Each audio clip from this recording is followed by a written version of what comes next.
Good morning, good afternoon, whatever time of day it is that you are listening, folks. Thank you very, very much for listening. Date today is the 27th of May, year of our Lord 2024. Welcome to yet another edition of The Coping Hour, hosted by Nicholas Hinkle, a.k.a. Motown Noah. Taping this one beautiful Sunday night, right before Memorial Day, in the immediate aftermath of Game 3 of the Western Conference Finals between the Dallas Mavericks and the Minnesota Timberwolves. Whoops. So this episode just be 60 minutes of like a finals preview? What's the phrase? Put the horse in front of the water? Put the water in front of the horse. Let's tape a stick and an apple on a horse and make the horse move to the water. Because that's where this one's going is we're moonwalking to the NBA Finals. I don't really care at this point what happens in the Pacers series. You know, what's funny, if I could say anything nice about the Pacers just to start this thing off, sure, we love to say on this show, if ifs were fifths, we'd all be drunk right now. But like, should they be up 2-1? Because I'm pretty sure they maybe should be up 2-1 in this series, and instead they're down 0-3. So that sucks for them. I don't care about that series, honestly, at all. I'm over it. I don't care. I will have some more nice things to say about the Pacers in a little bit, mainly one Indiana Pacer specifically. How about this series, though, folks, in the West? I got to tell you something. In the last episode, maybe 2 episodes ago, I was like, dog, I don't know the last time I got up for a series the way that I'm getting up for this one. I mean, it's every single game. It feels like every possession is must see, right? And the culmination of that through 2 games has been, what we had tonight, which even though Dallas ended up going out on top again, dog, it's 48 minutes of some of the toughest buckets you've seen back and forth, and you're getting it from a myriad of guys, right? And it's especially impressive from Dallas's end. You get Daniel Gafford in foul trouble. Derek Lively, it looked like he broke his neck, or at the very least was concussed. Sprained neck was the official diagnosis, right? I have no idea what the timetable for that is, but also at this point, I think they're going to be fine without him. This was the return of Dwight Powell minutes, and if you've been around for a while, you know how much I love me some damn Dwight Powell, and it's as much as I understand that he's been relegated into more of a bench mob role these days. I mean, you throw a guy out there like Derek Lively, you throw out Daniel Gafford, you throw out P.J. Washington, and you sort of don't really have the need for a guy like Dwight Powell anymore, sort of a break glass in case of emergency. And then he finally checks in, and I'm thinking to myself, I'm like, oh my God, this is it. He's going to do something crazy, and it's going to be this really vindicating moment for me, almost like full circle watching. I guess he's never exactly played on bad teams. I'm pretty sure he's always had Luka, but I digress. That did not happen. Dwight Powell kind of stunk it up a little bit in this game, but that's okay. Folks, this game was incredible. The physicality that was played with on both sides as well. Although if I could say anything that I hated about it, and luckily this went away pretty quick, it seemed very early on in this game as if Tony Brothers was about to make this whole game about him, because that dude was pooping his pants in the first 12 minutes, teed up Kyle Anderson in just a really, really lame way. And it's as soon as you start to see something like that happen, and you give credit to Reggie Miller and SVG on the broadcast for calling this out, identifying it immediately. That's the worst case scenario, is when the refs take control of a playoff game and they become the story. That's what you never want to do as an official, is become the story. And sometimes it just happens. You call some ticky-tack fouls and, you kind of become the villain. But I thought it was funny because we talked in the last episode about like the psychology of a ref you suck chant. I don't remember exactly what the call was, but Tony Brothers had a bad streak of like 2 or 3 calls in a row that were just kind of like, you're like, what? And you were like, huh? And then Kyle Anderson like waves him off and he tees him up, and you're like, ooh, Tony Brothers is kind of getting in his feelings right now.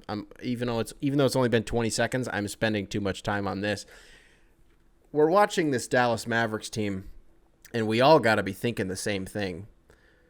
How do you beat them? And even if it's Boston and we've been kind of thinking about them as maybe the best team in the league this year, like sneaky, I just think top to bottom. Well, I guess if you throw Porzingis back into the mix, for God gosh dang, what a series that's going to be, folks. But this isn't actually going to be a finals preview series. We will stay present in the moment. And speaking of being present in the moment, I do have some bad news. I am unfortunately, will be serving a life sentence as a prisoner of the moment because these Dallas Mavericks have stolen my heart. And that's sort of been a storyline this season, maybe like a B story, a C story, is how much I just can't quit Dallas and just how much I, on a very fundamental level, enjoy watching them. What we've seen from them in these last 5 games in the playoffs has been nothing short of remarkable. 5 straight wins in the playoffs, and it's really just top to bottom. You're getting it out of so many guys, and for so many years, you're thinking to yourself, what is the team that you put around Luka? Like what's the perfect recipe? I guess we figured it out. I guess we figured out that as long as you're giving Luka Doncic 2 bigs who can jump through the roof of the arena, the ceiling is the roof. You give them that. You give them some dudes on the wing who can kind of create on their own and can get back on defense and jump into some passing lanes, do some creative stuff. The biggest piece here, although I don't want to be comparative, we'll talk about that in a second, is you needed to give him a guy who could offset his own minutes. So that way the Mavericks would still be survivable when Luka wasn't on the floor. And even when Luka is on the floor and you have this other guy, my turn, your turn, right? We're going back and forth. And that's Kyrie Irving. Folks. Oh my God, they are so fun. 77-11. I love this duo more than anything. A combined 60 tonight. What was that graphic that they showed? I mean, case in point on the whole, all you have to do is give Luka Doncic 2 guys who can jump through the roof of the arena. So the Mavericks have, this was at the beginning of the game, and then they threw a couple throughout the duration of the game. We'll round up to like 50, okay? So the Mavericks have thrown and completed 50 alley-oops in the playoffs this season. And you're like, oh, okay, that seems like a lot. It's not just a lot. It's the most by a playoff team since 2001. And second place in alley-oops in this playoffs this year is Denver with 9. Third is Oklahoma City with 8. I will remind you, Dallas has 50. I'm going to be quiet for a second and let that marinate. How do you let that happen if you're anybody? Well, it's not even a matter of letting it happen. Daniel Gafford, down the stretch of this game, for a dude who was kind of in and out of being effective for not a majority of it, but you're kind of like, man, not too much from Daniel Gafford in this game. And then in those last 6 minutes, Minnesota goes, 4.5 minutes without scoring a single field goal. And Gafford is probably about as emotional as you've ever seen him because he's getting it done on both ends and he's blocking shots, and Karl Anthony Towns is asking for fouls to be called. And you're like, what? You're like, it was literally all ball. And then he goes down on the opposite end, and what happens? Luka throws him a lob. This is just their bread and butter, man. This is just what they do. And at the risk of sounding like a dork, you watch this series in the West and you can't help but almost feel a little bit privileged to be watching the game be played at the level that it is. And that's what I mean by I'm serving a life sentence as a prisoner of the moment, because, of course, man, you watch any team that's on a finals trajectory in any given year, and you're going to be watching basketball that's played at a level that you're just like, you're blown away by, right? That's what makes them contenders. That's what puts them on that trajectory. But when you watch it, maybe I think subconsciously what some of it is for me is that we're finally getting it. I say finally. It's the 6th year in a row that we're going to be getting a unique champion. So that's not fair of me to say. But it's Dallas. It's Luka, right? The prophecy is finally unfolding, that this Luka Doncic character that we've just been obsessed with for so many years isn't just on his way to making his first finals appearance, but is embarrassing guys. He's embarrassing teams. Now, for full transparency, for game 2 of the Western Conference Finals and and then game 3 for the Eastern Conference Finals, my in-laws were in town, so I did have the game on in the background, super low volume. I was only able to kind of keep one eye on it, so I'm not going to be talking too much about those games, which is a darn shame, because you had both of these teams who ended up winning were each down by 18 points. at their worst in that, and were still able to crawl back into it. Now for Boston, it's not as cute, it's not as sexy because the Pacers were without Tyrese Halliburton, and we've said on this show, yeah, the Pacers are probably going to get one, and we just didn't really feel like it was going to be through virtue of the pace. I mean, hey, maybe they do another thing like 70% from the field for 48 minutes like they did in Game 7 against the Knicks. Sure, it could very plausibly be that, because that's what Indiana has done to teams all season, is just smoking them on offense, and they don't have to play defense at that point, right? But what we've hypothesized is that it's actually going to be because Boston is asleep at the wheel. I guess that's what it was for the first 40 minutes of the game. I guess that's kind of what it was. Here's my question that I wanted to ask you guys as it pertains to Luka. So what is worse for you? You're playing Dallas. Okay, your favorite team is playing Dallas. Do you get more mad if Luka hits a 30-foot step back and yells at one of your best player, it yells in that player's face on your team and is like, "You can't guard me, motherfucker, you suck"? He didn't say you suck, but he was like, "Motherfucker, you can't guard me." And then telling your fans to sit down, bitch. Is that worse, or is it worse when Luka does the same thing and instead of emoting or reacting at all, he just shakes his head and he's like, yep, what are you supposed to do about this? Because that's what we got in Game 3. For some reason, I actually kind of lean towards the latter, because that seems more to get, because the testosterone rush of hitting the shot that he did on Rudy Gobert. Haven't seen a Father Stretch My Hands edit of that shot yet. I don't know if any of you guys have seen that yet. I was really looking forward to it, and that hasn't seemed to materialize. It seems like it's happening with Dallas, and I'm elated.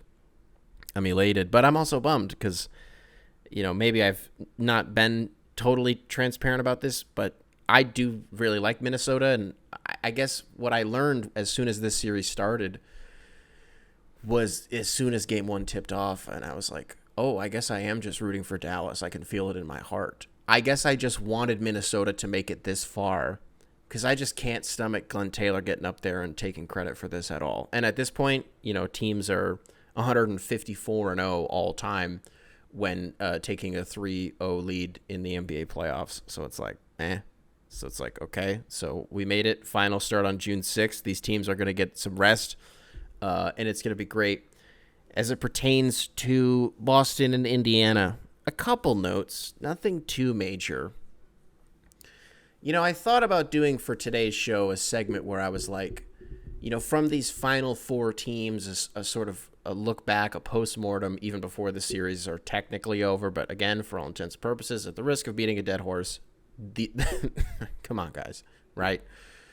I thought about doing a segment where I was like, one player from each of these final four teams that I have gained the trust of in these crucial playoff moments, where for the foreseeable future, especially into the summer and going into next year, I will look at these players and say, I just trust you, man. You've proved it in a big way that on the biggest stage, when the lights are the brightest, you can hit big shots. And the reason I wanted to do this segment was because of Nembhard. Andrew Nembhard. Dog, did Robert Horry die and Nembhard is the reincarnation of Big Shot Bob? Because I don't know.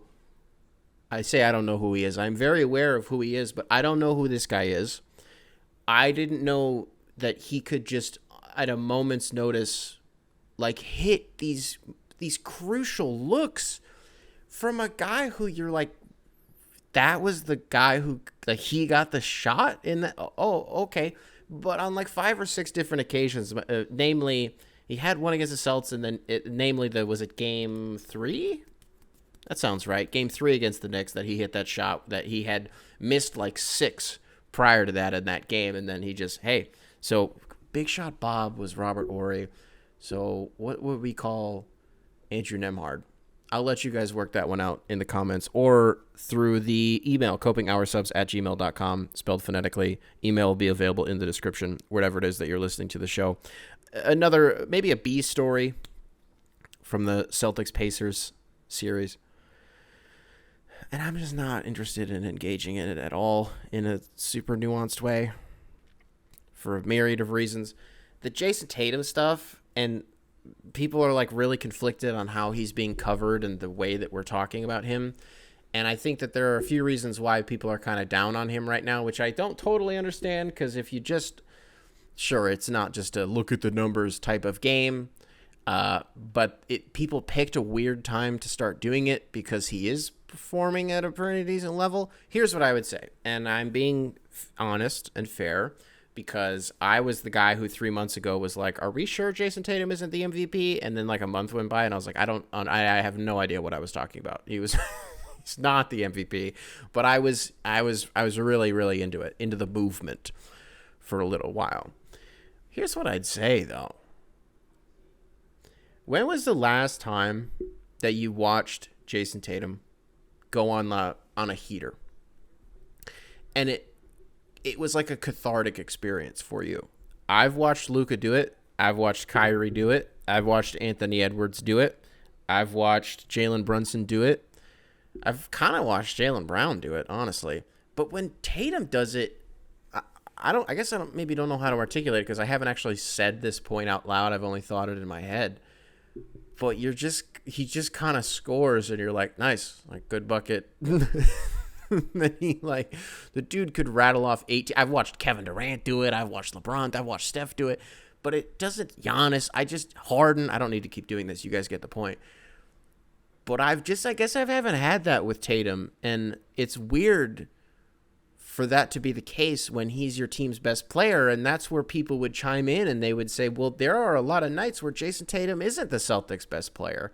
And there are some nights where you're giving that to Jaylen Brown. There are some nights where you're giving that to Derek White, of all people. Now, those ones are far and few between, but there have been plenty of instances this season alone where you look at Derek White and you're like, You're like, huh? Maybe it's the baldness. It creates this sort of like an aerodynamics for him. I have no idea, man.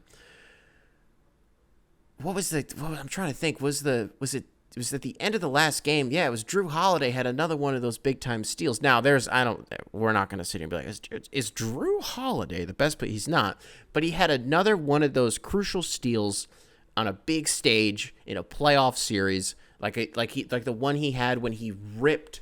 Was it Chris Paul or was it Devin Booker that he ripped when they won the finals? I'm pretty sure it was Book, right? And that was when they. Whoa, holy smokes. Was that that was the same sequence where he threw the lob to Giannis, right?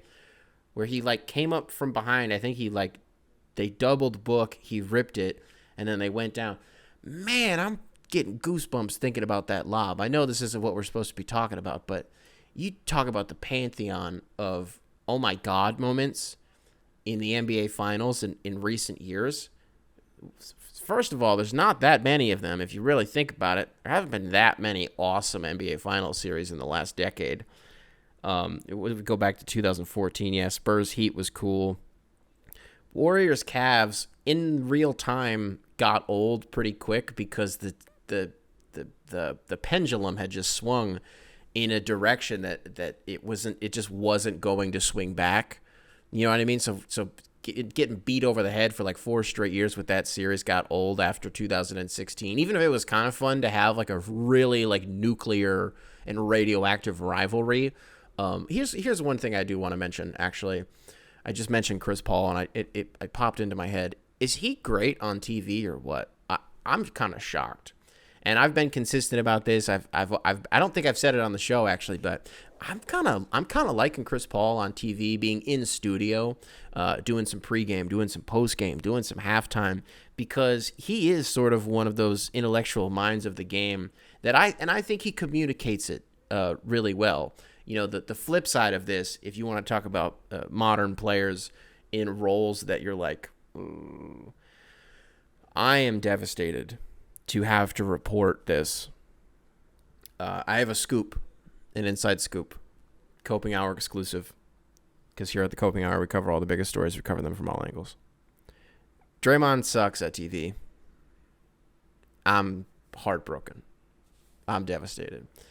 If you're new around here and you're wondering what is my deal with Draymond Green, he's a Spartan dog, man. He went to Michigan State. He's always going to be my guy. Had a great interaction with him when I would have been maybe 12 years old. He was nice to us.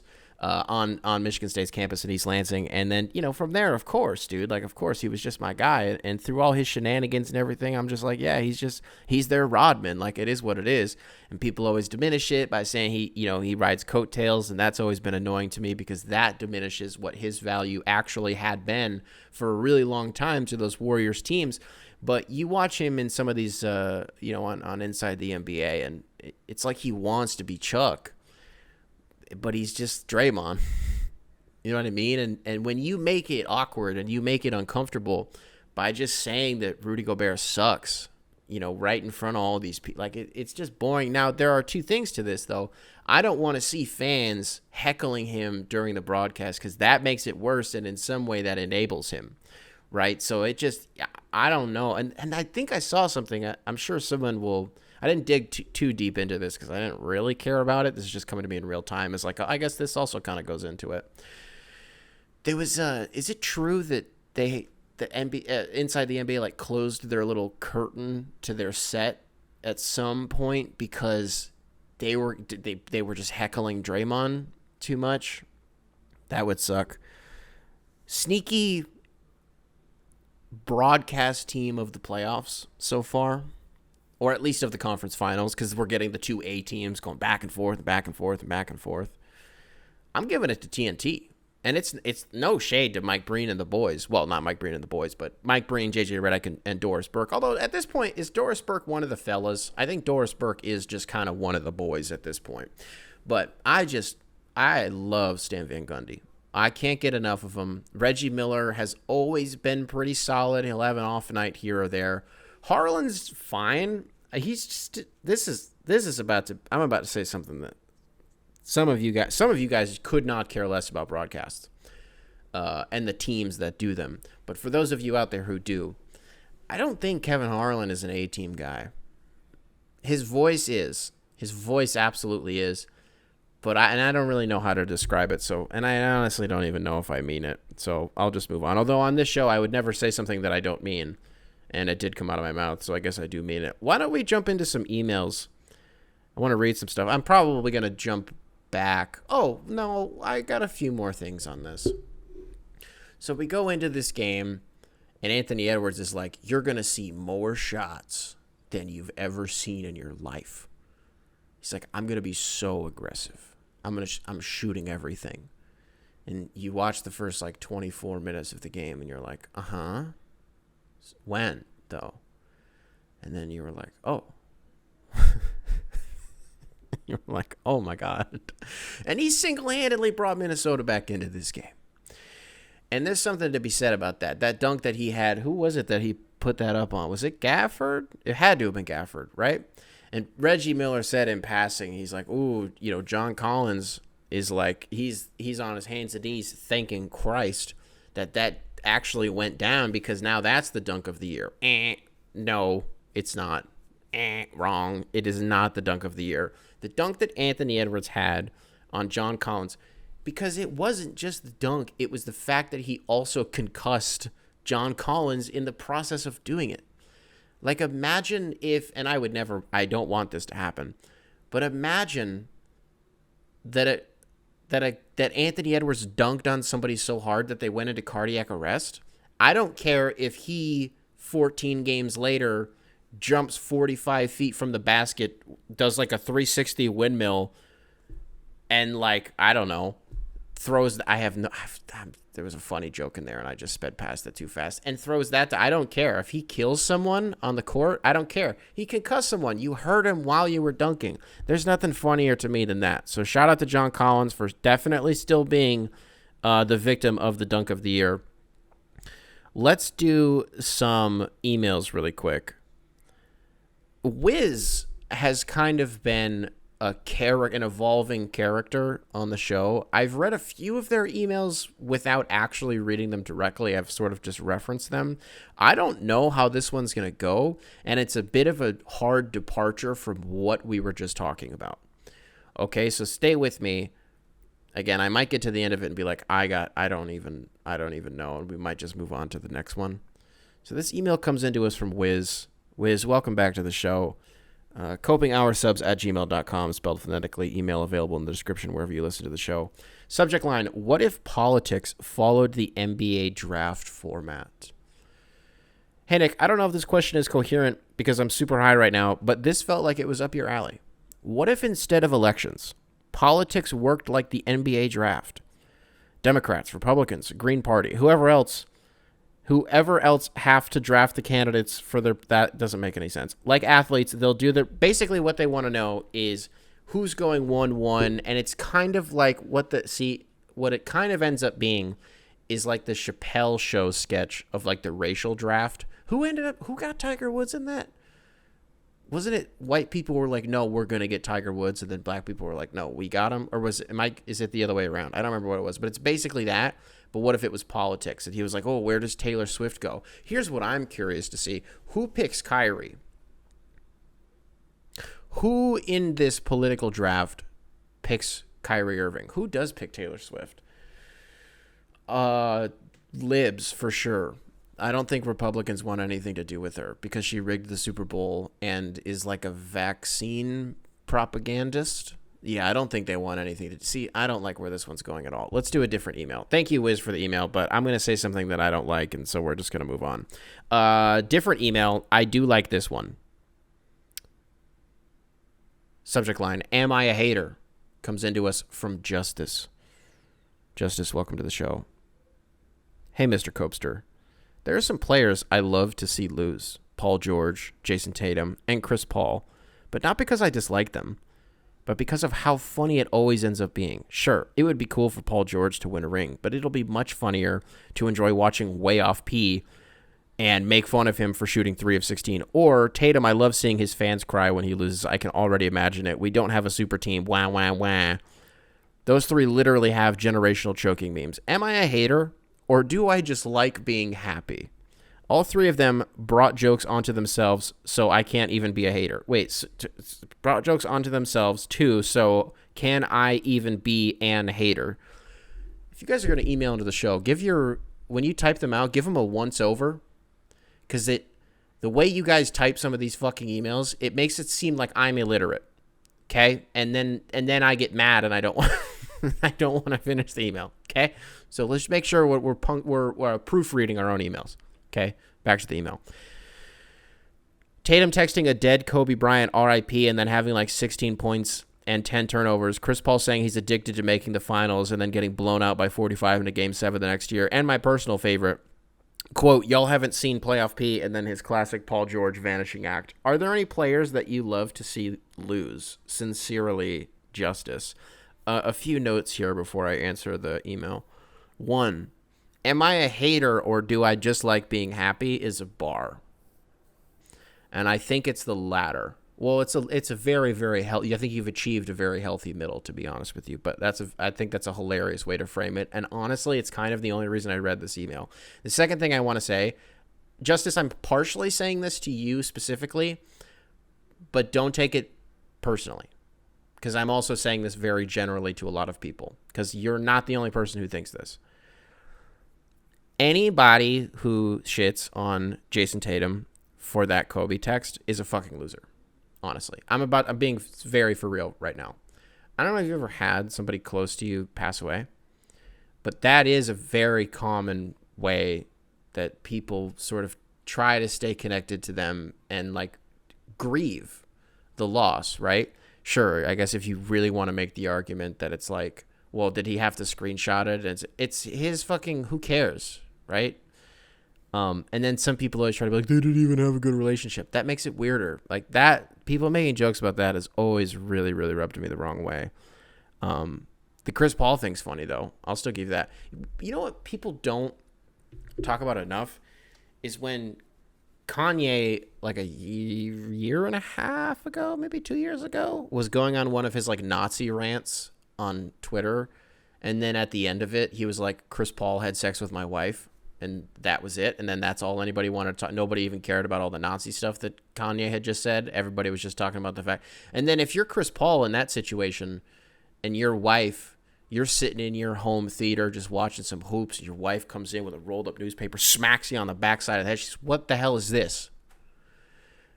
Does Chris Paul not have the easiest out in the world where he's like, come on, babe? Like, he's crazy. It's Kanye. Look at all the stuff he tweeted in the last few hours. You're really going to believe this? What players in the NBA do I like to see lose? Jimmy. Jimmy is like the Mount Rushmore, all 4 different expressions. Although with Jimmy, it wouldn't be him making 4 different expressions. It would be him with 4 ridiculous haircuts. Which is the worst thing about him is how funny that is. And that I do actually have to give him props for that because it's hilarious. Another player, sneaky, and this one I need to explain a little bit. It's Embiid. He's the other one I really like to see lose. But it's not because I don't like him. I really like Joel Embiid. Joel Embiid is one of those players that in my lifetime, he's just kind of one of those guys that I've been like, I don't know if I've ever seen somebody that I don't know how you're physically supposed to stop him, right? Giannis is on that list too. We've seen how he's able to get shut down, though. Anytime that I've ever watched the Sixers and they don't get it out of Embiid, it's not because he got shut down. It's because he was hurt. He was like hobbled or he got super gassed. It's like a conditioning thing, like whatever it was. But it's seemingly never because he can't actually dominate whoever's in front of him. And so I don't have a problem with him, but for some reason I'm just like, I don't want to see you succeed. I really like it in the regular season. I don't know. I think maybe it's a Philly thing. And if I really wanted to go point A to point B, it might just be that I hate Eagles fans so much that I don't want any of their other teams in that city to succeed, especially the Flyers. Absolutely not the Flyers. I like the Phillies, though. I like the Phillies. I have no notes there. I like Maxey. I like Tobias Harris. Not on my team, by the way. Not on my team. Not Tobias Harris. But from afar, I am an admirer of his. You know what? I didn't get to tell you guys about this. I'm going to end this episode, actually. I'm going to end this. Okay.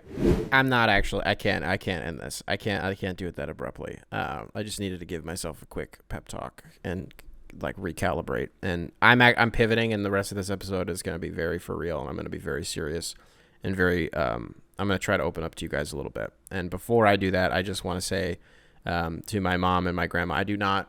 This is gonna sound very rude. I do not mean this in a rude way. I don't want to text about this. I am talking. This is kind of my, like, this is gonna sound so dumb, but this is like my safe space, and you guys are here, but this is also just my way to get stuff out sometimes. And I've been open about how I sort of treat this as therapy. So please just let me get this out. Everything's fine, but just okay. All right, back to the episode. I've been on a bad stretch for like a week and a half now. Like, bad. Since I was like, well, not to, I know I always say like, oh, like it's been like 10 years since this thing. It's probably about 10 years ago when I was about 15 that I was this bad. And I was looking into it, and I was reading a little bit about it today, and I knew that postpartum was a thing for men. It absolutely is. It absolutely is. And you kind of fall into this like weird hole where you're like so disconnected while also trying to stay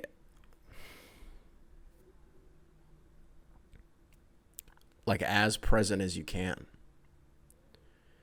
And it sucked because this is no one's fault, but in the last episode that we recorded, you know, I read everything that you guys say, and the amount of you who are like, this is maybe the funniest episode that you recorded, the Friday episode, the last one we did, episode 52 would that have been? 53 maybe, whatever it was. You're like, this is the funniest episode you've maybe ever recorded. That kind of broke my heart because I was maybe the most like tightly wound in that episode. Do you think there's no reason at all that I kept saying I was going to kill people? No, well, okay, hold on. I'm not actually going to do that. I'm just in the spirit of being stressed out, and feeling very combative. I even, when we recorded the shoot around last week, and it was my first episode back, my girlfriend, she was like, "Are you excited to like get back in the mix?" I was like, "No." I was like, "Because I'm feeling very confrontational because I'm just so stressed out." And I've said some stuff that's going on. Our dog also had a seizure last week. He's never had one before, ever. And I was by myself when it happened. She had run to the grocery store, and I will omit the details because it is very sad. But so I'm just watching our son. He's just taking a nap, and she just runs to the grocery store just to get out of the house. And I called her, and I was like, "You need to come home. Like, he just had a seizure." And I've never seen that before in people or animals. And it was hard. I mean, he was like our, of course we have an actual son now, but we've had our dog for 7 years. He's turning 8 this year, so we've had him for 7. He was like our original child. And so to watch him kind of get a little older, he's a dachshund, so he's, got a bunch of problems. That was like just the last thing that we needed. And,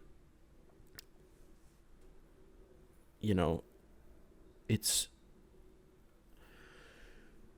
so, it's weird, man. I keep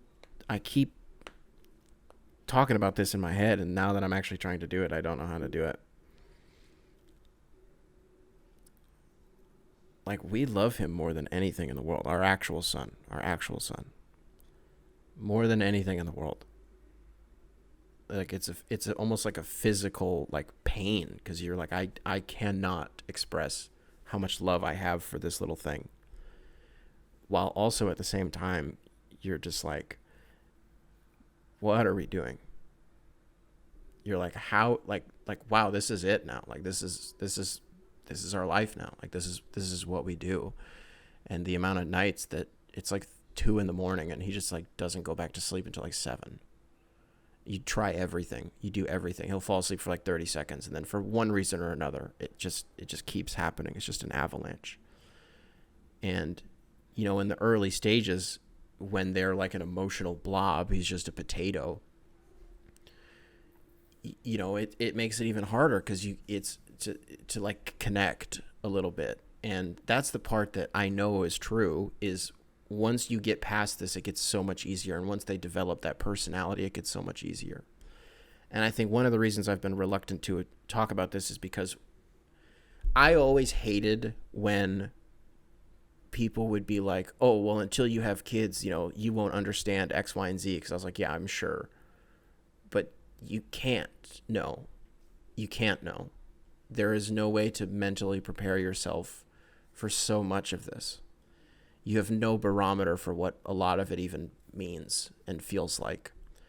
And, people can tell you, "Oh, it's hard." People can tell you, "Oh, you're not going to sleep at all." Just using those as, loose examples. But again, you don't even know what that means. You have no comprehension.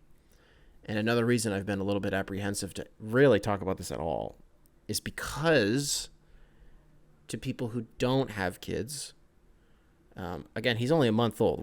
We're brand new at this. But to people who don't have kids, to hear somebody be like, "What do you mean you just had a kid and you're the most like emotionally like drained and like miserable that you've like ever been in your life?" It's fucking weird. Like, the amount of nights, man, where you're just like angry. And you don't know why. And you're feeling things that you don't want to feel. And you can't identify why. And you don't know how to. And that's what's. Every day, man, you wake up and you're like, let's get to tomorrow. Let's get to tomorrow. Let's feed him. Let's play with him. Let's do tummy time. Take some, put him in some cute outfits. Let's go on a walk with him. And let's do all the stuff that we're supposed to do. And let's make sure that we're smiling at him and talking to him and, checking all the boxes and doing what we're supposed to do in the best way that we can. And she was telling me the other day, she was reading something, and it was like 70 something percent of parents said that their relationship got worse after having a kid, and only 3% said it got better, like objectively better. And so we've been doing this thing recently where we're just trying to reassure ourselves, where we're like 3%ers. We're 3%ers. And I'm not saying it's like trouble in paradise and that something's actually wrong. I'm just trying to communicate to you guys, like, there's so much stress that comes with it, and you just don't know until it happens. And you're like, am I gonna be able to provide enough and to like be the emotional support that he's gonna need? And I keep telling her all the time, I'm like, I'm in awe at how she has fallen into the role, the quote unquote role of motherhood, and just how fantastic she has been. And I keep trying to tell her that. And we got a little frustrated with each other one of the days, and I was like, I know you like roll your eyes when I keep saying that. I'm being so for real that I am envious of her ability to just immediately do it, and it's not like it's easy for her either. There are days where she has to put on an equally brave face and just do it because we have to, right? Like, no one else is going to do it. And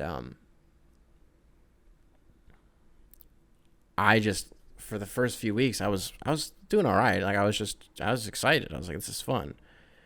And I still am. But it's so much harder some days because you just don't know what you're doing. And every little thing, you're just like, what if this does like irreparable damage? And he's not at an age really where that can, of course that's always a thing, but you know what I mean? Like, I don't need to be worrying about that right now. I just need to be worrying about doing the best that I can. But it's affecting me in everything that I'm doing. The day that this episode is releasing is the day that I'm like going back to work, so to speak, with Jacob, aka Rusty Buckets. I'm fucking so scared. And Jacob, I know you're going to listen to this. It's fine. Like, everything's fine. Because eventually, you got to get back on the horse and you got to start doing shit again. But I'm like, dude,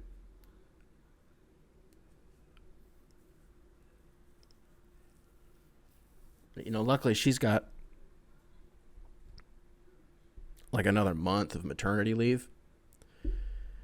But I can already, man, when she has to go back to work, and I know it's going to kill her. It's going to suck. And that's why I've been, there have been days where I'm just like, you need to get out of the house. You need to go do something. Because there's some days where she just has to sit in bed with him all day and nurse and pump and nurse and pump, change diapers. And so a lot of times I just feel helpless, and I'm like, I can only do what I can do, right? And that's check in, make sure everything's okay. Can I bring anything? Can I do anything? Take initiative at certain points. And I just feel so like mentally unequipped. Because as somebody who already dealt with a lot of shit mentally before this, and it's such a humbling experience, and it just really,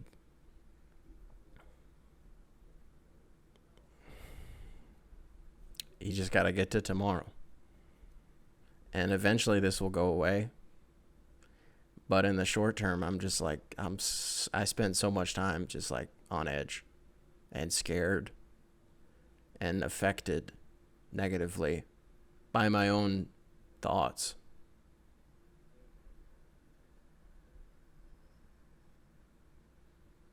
And sometimes that's scary, dude.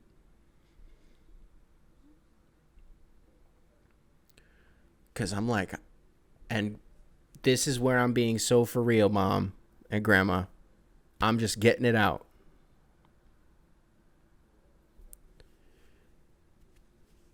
Boy, you just gotta like tell yourself, man, like repeatedly.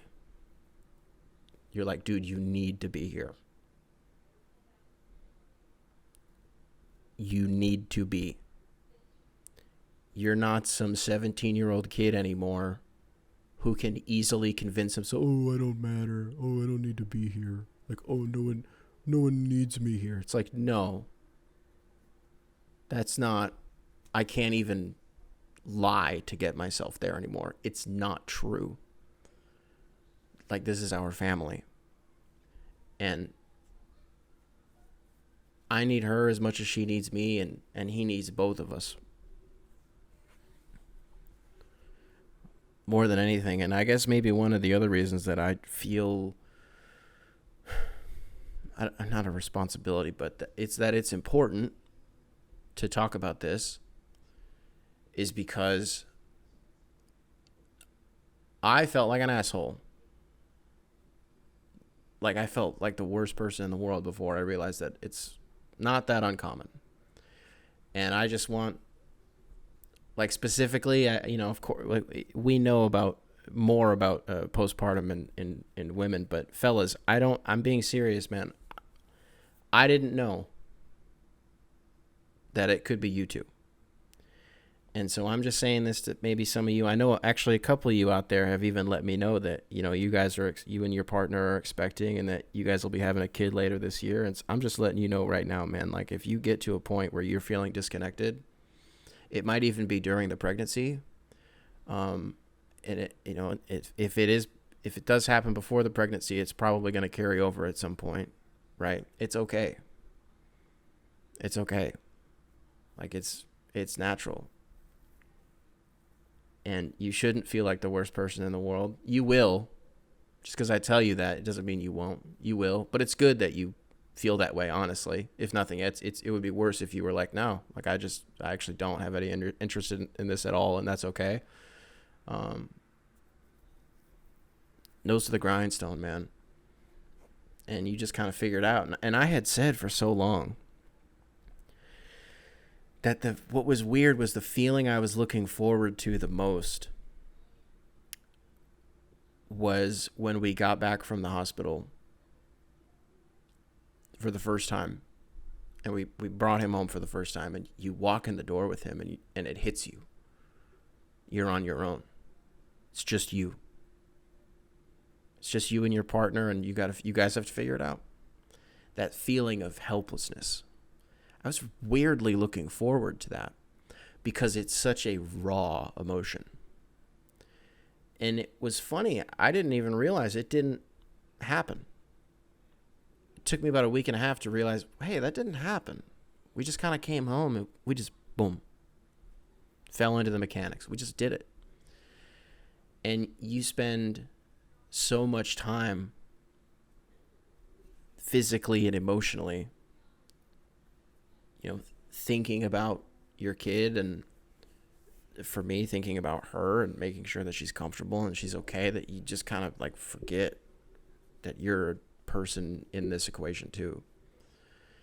And then you end up being so far down that rabbit hole of being just emotionally gone that you're like, I don't even know how to get out of this. And my in-laws being in town this weekend was nice, because they were helpful. And I think a big part of it was that it was like stimulation. Oh my God, we've got to interact with people. Because we can only bounce off of each other so much. And at a certain, it was nice. It was a nice little break, and then they're gone, and then you're just back. You're just back, and it's just, you just got to figure it out. And we're trying, man. Trying so hard, and I think we're doing a good job. I really do, but it's not without feeling like you're in a million pieces, like constantly. even when we're doing tummy time, and this kid is like a genius, man. Like, his neck is so strong. He's so good at everything. It's so weird. Like, he's like advanced. He's a month old and he's like doing stuff that he's like not supposed to be able to do yet. And even when that stuff happens, I'm still just like, we're like cheering and we're like, yeah.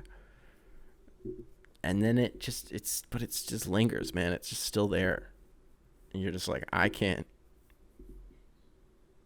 This is fucking hard.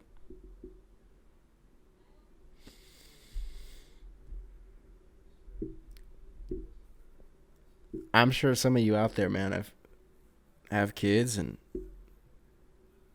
some of you might hear this and be like, what the fuck are you talking about, man?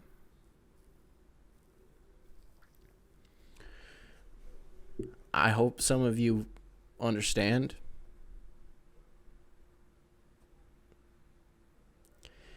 And those of you who do, you love that kid more than anything in the world, but it doesn't matter how much you love them. It's about like the disdain that you have for yourself, which almost feels like selfish. And again, that for those of you who are, about to be dads, again, I feel like maybe what I said earlier sort of minimized postpartum in women. That's not what I was trying to say. I just mean, it's just not talked about in men. Like, it's not at all. You go to these doctor appointments, these checkups after delivery, and they literally have the mom like fill out a form, and they're like, how are you feeling? And they like, there's like, they document it. They don't do that for me. I'm not asking them to. I'm not saying they should, but it's not part of the conversation. And so that's why for a minute I was like, what's going on with me? And then I was like, oh, it's okay, man. You're going to feel like super hopeless and super lost. I don't want to say you're going to. You might, and that's okay. It's just, for some people, part of it. I read earlier 1 in 10 dudes suffer from postpartum. I was like, that seems low, honestly. 1 in 10, that seems low, especially with like people my age and the mental health epidemic that we're facing in America. Not really just in America. It's pretty global. I say that only in America are people depressed. That's not what I meant. Alrighty, folks. There's a non-zero chance, man, that there's just a day where I just say, I fucking can't do it. And I just don't upload until I get through this. I'm trying so hard to be a person and to fulfill obligations.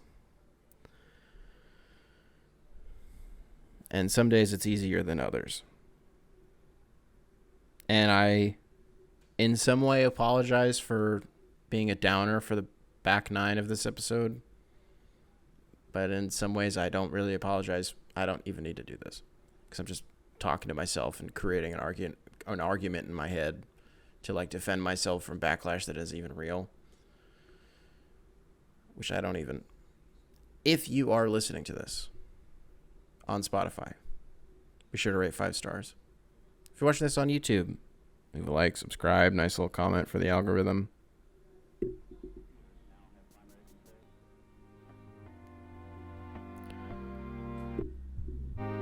And I will catch you guys in the next one. Beautiful. Primary control. Beautiful. Primary control. Beautiful.